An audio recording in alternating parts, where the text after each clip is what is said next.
Okay, so I'd like to read two chapters from Anya's book. The first one I've picked is from chapter 2, and I picked it because in this extract we first meet the character of Nan, who's a favourite of mine. So here we go. I grabbed my bag from the boot of the car, pretending not to notice the way Theo's staring at me. Eyes a fraction wider than normal, lips parted ever so slightly.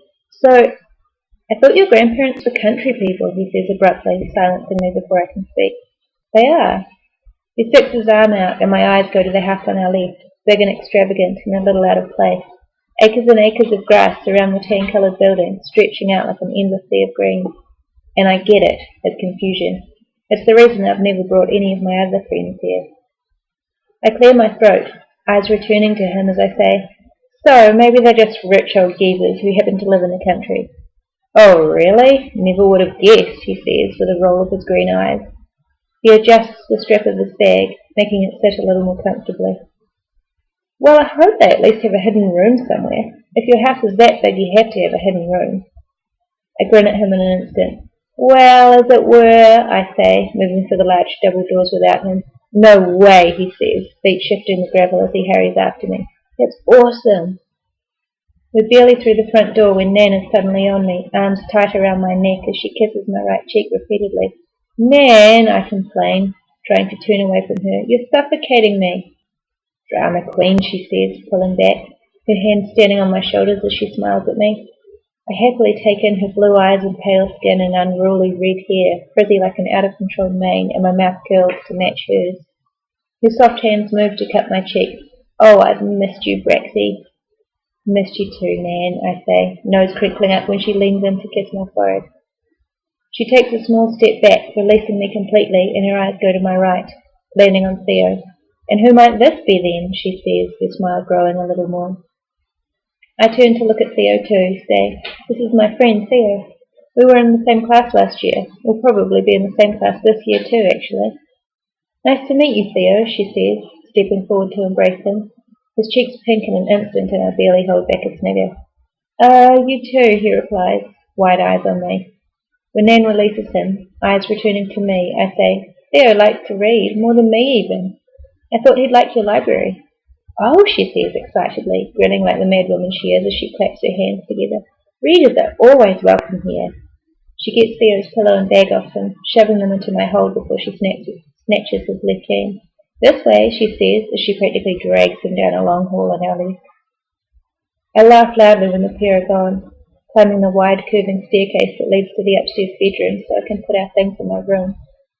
Amused more than I think I should be by Theo's discomfort.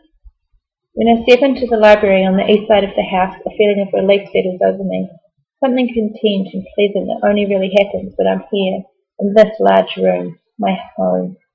My eyes ghost over the dark bookshelves that run around the edge of the room, the net-covered floor-to-ceiling windows, the carved mantel that sits proudly in the centre of the room, and the big Victorian-style armchairs that surround it. I smile to myself when I spot Theo and Nan stood in front of a shelf near her desk, and I walk towards them slowly. And this one was my most popular, Nan says, finger on the spine of a book I can't see the title of. Her finger drifts 2 books along. But this is the one I loved the most. This one was my best. Well, so far anyway.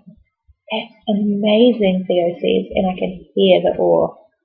I stop a metre or so away from the pair, clear my throat. They both turn to look at me, Theo with wide eyes and Nan with another bright smile.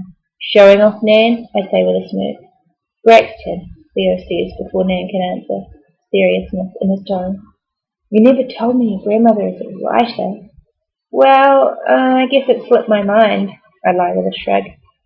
Nan crosses her arms under her boobs and shakes her head. Braxy's just embarrassed by me. He wishes I was a boring old doctor like his grandfather. I purse my lips. Nan, Pop isn't a boring old doctor, he's a neurosurgeon. The best. He saves people's lives for a living. She rolls her blue eyes, says, I save people too, you know. Writing is a gift. You write gay porn, I blurt out. She throws her hands up dramatically. How many times have I told you? It's not gay porn. It's homoerotic. I write homoerotic. Homoerotic. Totally different thing. She bobs her head all matter of fact, and I can't help but think of some big black American woman from the ghetto. Porn doesn't have a storyline, it's all cock. I cringe in an instant, fingers and toes physically curling. Grandmas aren't supposed to say that word. What, cock? My nose scratches up in an instant, and I ignore Theo's muffled laughter. Yes, that word, I say. Grandmas aren't supposed to say that. Oh, I'm sorry, love. Would you prefer I said penis? She asked, all innocent-like. She's such a friggin' faker sometimes. No, I shake my head rapidly and turn on the spot. You're sick, and I'm leaving now. Oh, Brixie, she says with a chuckle, don't be a sourpuss. Goodbye, I say firmly, walking out of the room. Nan and Theo's laughter follows me out the door.